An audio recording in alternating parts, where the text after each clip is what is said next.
Imagine your model calibration achieved a good performance score. The simulated hydrograph fits the observed one beautifully. But here's the uncomfortable question. Was that the only parameter set that could produce this result?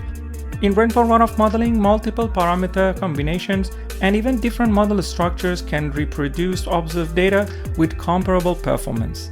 This phenomenon is called equifinality, and it means that a well-calibrated model may still produce highly uncertain predictions when applied to new conditions. In this video, we will unpack what equifinality is, how it occurs, why it matters, and finally how practitioners can manage it in their real modeling projects. Stay with me. Introduced to hydrology by Keith Bevan and his colleagues in the 1990s, equifinality describes the situation where multiple parameter sets or model structures produce similarly good fits to observed data. In rainfall-runoff modeling, this means fundamentally different parameter combinations can achieve excellent calibration statistics. But these parameter sets often diverge when tested outside the calibration envelope. So, equifinality is not a curiosity, it is a pervasive modeling reality. Equifinality can occur due to one or a few of the following reasons. First, parameter compensation.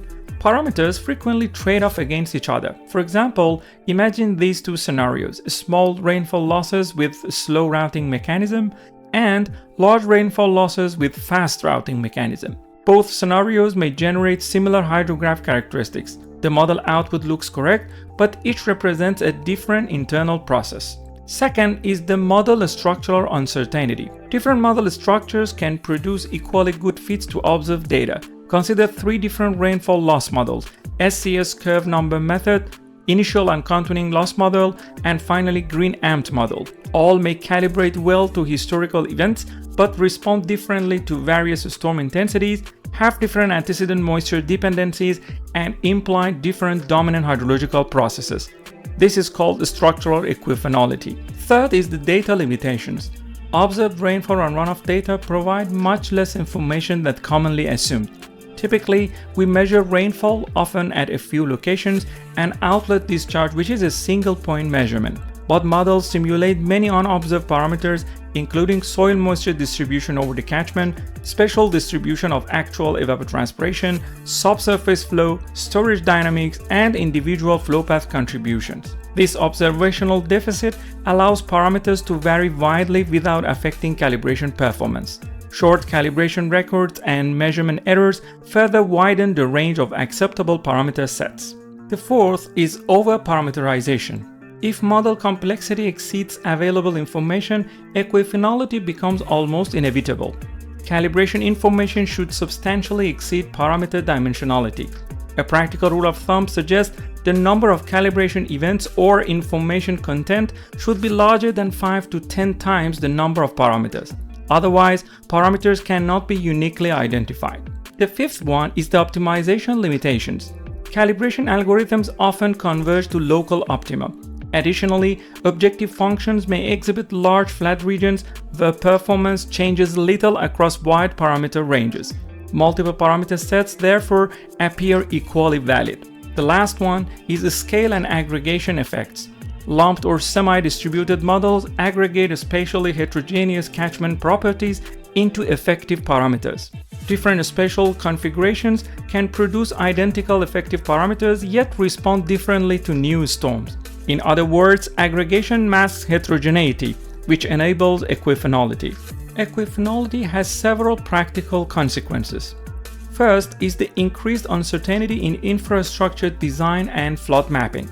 Second is the unreliable extrapolation to extreme events. Third is the false confidence arising from single performance metrics. Different model parameters may affect runoff volume, timing, and hydrograph shape differently. No single performance metric can capture all these aspects. For example, a high NSE doesn't guarantee a reliable prediction. It only indicates one acceptable explanation among many. Last one is the ambiguity in regulatory and legal requirements. The standards may require best estimate, but equifinality makes this ambiguous. Now the question is, how can we detect equifinality? Practitioners can diagnose equifinality in several ways. Let's go through them. First is the sensitivity analysis. vary each parameter individually while holding others fixed. If large parameter ranges produce minimal change in the performance metric, equifinality is imminent. Second is having multiple calibration runs. Run parameter optimization from different starting points, and if different parameter sets yield similar performance, this means that the objective function surface is multimodal or flat, indicating a strong equifinality.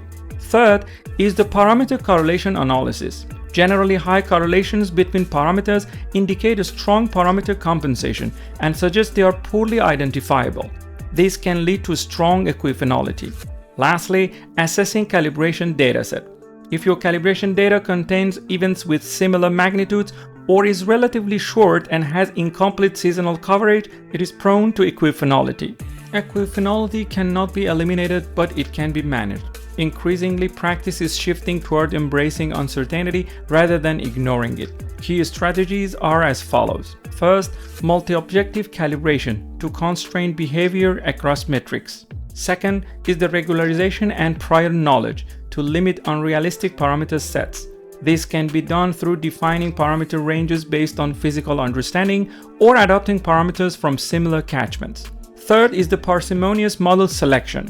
Always use the simplest model structure adequate for the purpose, because having more parameters means more equifinality. The parameter count should always match the information content.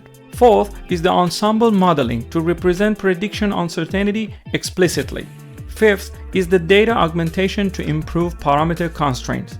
And finally, transparent documentation of equifinality in modeling to declare that design recommendations account for prediction uncertainty. Equifinality reminds us that a good fit does not necessarily imply a unique explanation, and it certainly does not guarantee reliable prediction. Rainfall-Runoff modeling is therefore less about finding a single best parameter set and more about understanding the range of plausible system behaviors. The most robust modeling practice is not the one that hides uncertainty, but the one that quantifies and communicates it. If you found this video helpful, please share it with others and subscribe to the channel for more videos like this. Thank you for watching, and I'm looking forward to seeing you in the next one.